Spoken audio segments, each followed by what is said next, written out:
أسعد الله أوقاتكم بكل خير أينما كنتم. نشرة مفصلة للأخبار المحلية والعالمية، والبدء بأهم العناوين. وزارة العمل والرعاية الاجتماعية تؤهل رعاية الأيتام والأطفال المعاقين. جهود حسيسة للحد من اقتلاع الأشجار في مديرية فورو. نمو محميات نقفة.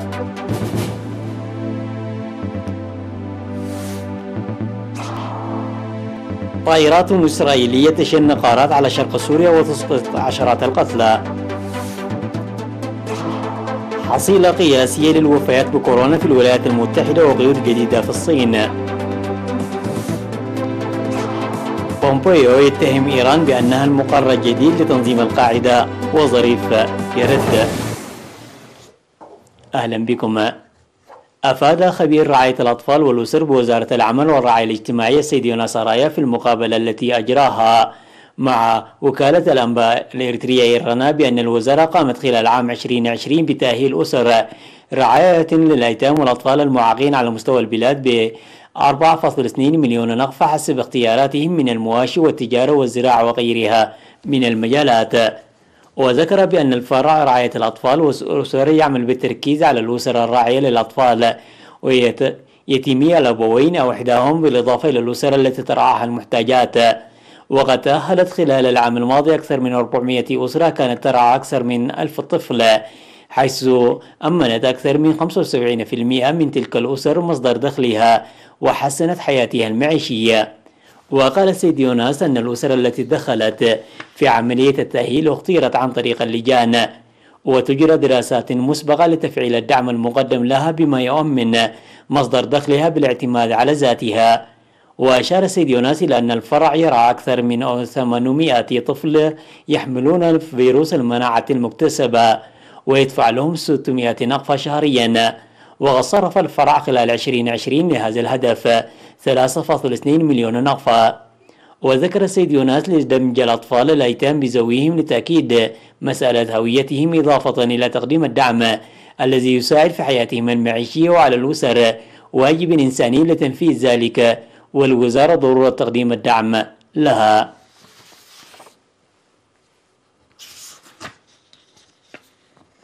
أفاد نائب مسؤول سلطة الغابات والحياة البرية في مديرية فورو السيد أبرار صالح عن بذل مساع حسيسة للحد من اقتلاع الأشجار في المديرية.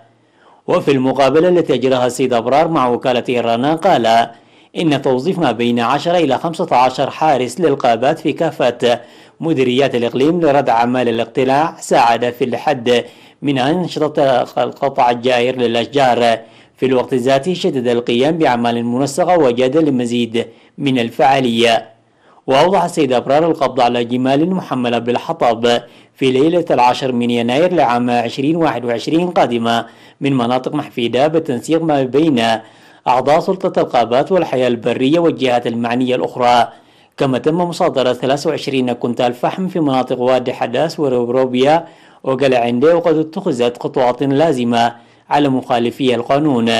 وذكر بأن حملة التوعية الجارية تساهم في رفع وعي المواطنين، وأن أنشطة الحد من اقتلاع الأشجار الجاري في مختلف المناطق، وكذلك أنشطة حفظ المياه وحماية التربة خير مثال على ذلك، داعيا لتعزيز مساهمات أهلية من أجل ردع أنشطة اقتلاع الأشجار النادرة. وأشار نائب مسؤول سلطة الغابة والحياة البرية في مديرية فورو السيد أبرار صالح إلى تنظيم أنشطة نفير لتنمية أشجار معمرة وتعويض الأشجار التالفة في مناطق دانيليلو ودنغولولو وغايرارو وإيميلو وسردي وعمر جابر، فيما توجد الشتول المغروسة في وضع جيد، مناشدا تعزيز دور مدراء الضواحي لتحقيق مزيد من الإنجازات. أفاد سكان مديرية نقفة لنمو جيد لمحميات ضواحي باقلا وماريات وأندلا وحرف باي. وأوضح السكان بأن مختلف الأشجار المستوطنة تنمو جيدا نتيجة الحراسة المجتمعية، وتساهم الاستقرار البيئي وتوفير الكلاء للمواشي. في غضون ذلك أفاد مراسل إيرانا بأن وزارة الزراعة وإدارة المديرية يقومون برعاية الأنواع العديدة المزروعة في 4 كيلومترات على موقع حرف ب. وأكد مدير مديرية نقفة السيد يعقوب إدريس على أهمية المحمية الموجودة من حرف ب وحتى وأنشأ في الجانب الأيمن من دفاعات نقفة، ويجرى العمل لتنميتها.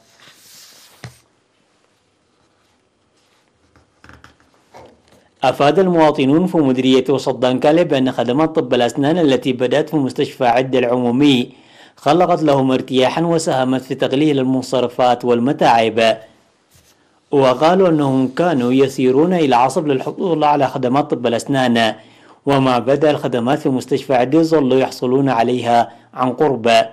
وأوضح أنه مع توسع وتطور المؤسسات الصحية في مناطقهم توقفت عملية السير إلى المناطق الأخرى للحصول على الخدمات الصحية، مؤكدين تقديم الدعم اللازم لاكتمال النواقص. وأشار طبيب الأسنان في مستشفى عدة العمومية الممرض توماس عقبة ميكيل إلى حصول المواطنين على الخدمات الصحية عن كسب بفضل مساعي وزارة الصحة الحسيسة لارتقاء المؤسسات الصحية من حيث الكادر الصحي والأجهزة الطبية، وأن خدمات الطب الأسنان المقدمة في المستشفى خير دليل على ذلك. وذكر بأن الخدمات تقدم للمواطنين القادمين من مديرية أرعتا إضافة إلى سكان مديرية وسط دانكاليا، داعين المواطنين للحفاظ على نظافة أسنانهم والحد من مسببات تلوث الأسنان.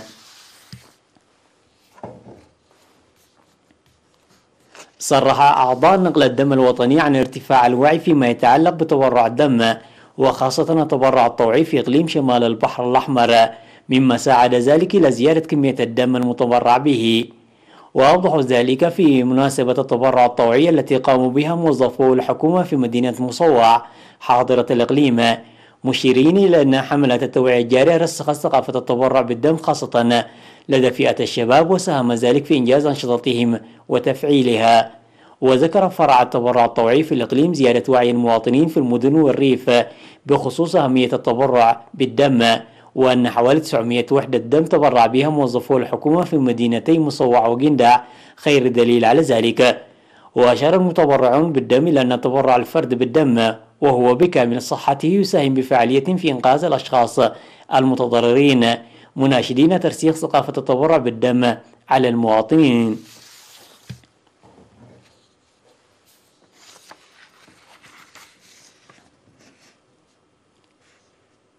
الأخبار العالمية بعد فاصل قصير.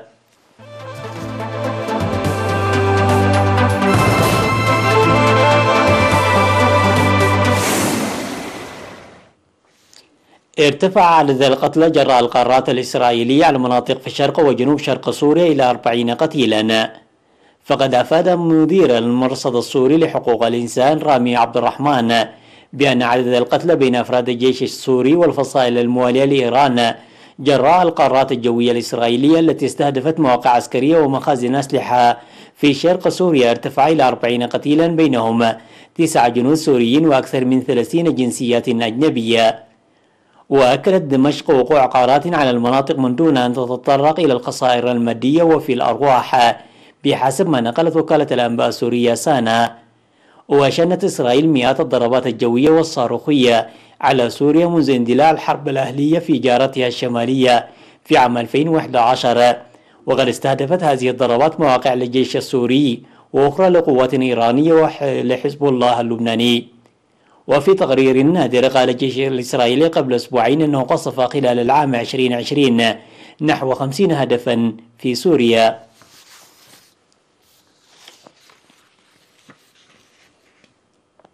سجلت الولايات المتحدة أسوأ يوم من الوباء مع وفاة 3 أمريكيين كل دقيقة، فيما اتخذت الصين خطوات حاسمة لوقف انتشار طفيف لفيروس كورونا المستجد. وارتفع عدد الإصابات في العالم لأكثر من 91 مليونا، فيما أرقم الانتشار السريع للوباء حكومات في مختلف أنحاء العالم إلى إعادة فرض قيود مثل إجراءات إغلاق رغم تداعياتها الاقتصادية، بما يشمل أوروبا التي تحارب موجة ثانية من الوباء. وسجلت الولايات المتحدة أكثر دولة تضررا بالوباء في العالم، حصيلة قياسية بلغت 4470 وفاة في 24 ساعة الثلاثاء، فيما تواجه ارتفاعا في الحالات خلال فصل الشتاء مما أدى إلى ضغوط كبيرة على طاقات المستشفيات والعيادات رغم بدء عملية التلقيح. وأمرت كندا المجاورة السكان في أونتراوا المحرك الاقتصادي للبلاد والأكثر اكتظاظا بالسكان بالبقاء في منازلهم. وفي الصين سجلت في الأسابيع الأخيرة إصابات قليلة، ما دفع السلطات إلى فرض تدابير حجر محلية وقيود فورية على التنقل وإجراء حملة فحوص واسعة شملت عشرات الملايين الأشخاص للكشف عن إصابات.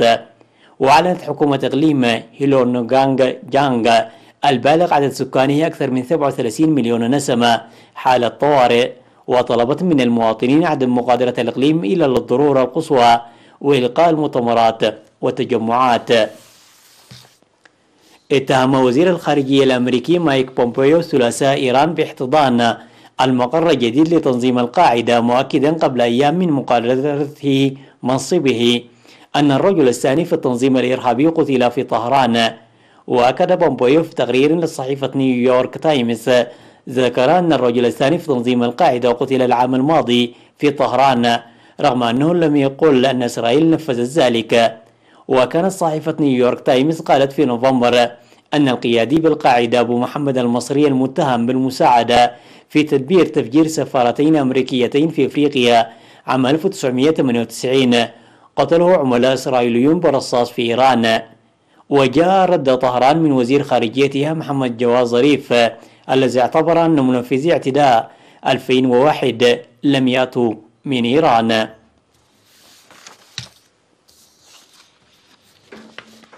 كشفت شركة جنرال موتورز في معرض الإلكترونيات الاستهلاكية لعام 2021 عن نموذج لسيارة أجرة طائرة ذاتية القيادة.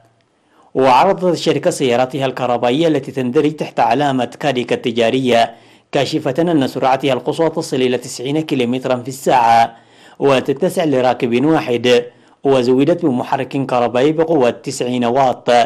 وإلى جانب هذه السيارة عرضت جنرال موتورز أيضا مركبة أخرى تتسع لراكبين ذاتية القيادة، تتميز بتصميم أنيق مستقبلي وتعمل المزايا المدمجة فيها من خلال الأوامر الصوتية وإيماءات يد الراكب. وذكرت صحيفة ديلي ميل البريطانية أن سهم جنرال موتورز شهد ارتفاعا بنسبة 8.8% ليصل إلى 48.95 دولار بعد وقت قصير من كشفها للسيارتين، الأمر الذي جعل قيمتها السوقية تصل إلى ما يقارب 70 مليار دولار. الجدير بالذكر أن الشركة الأمريكية لم تكشف بعد عن إنتاج جهازين النموذجيين المستقبليين.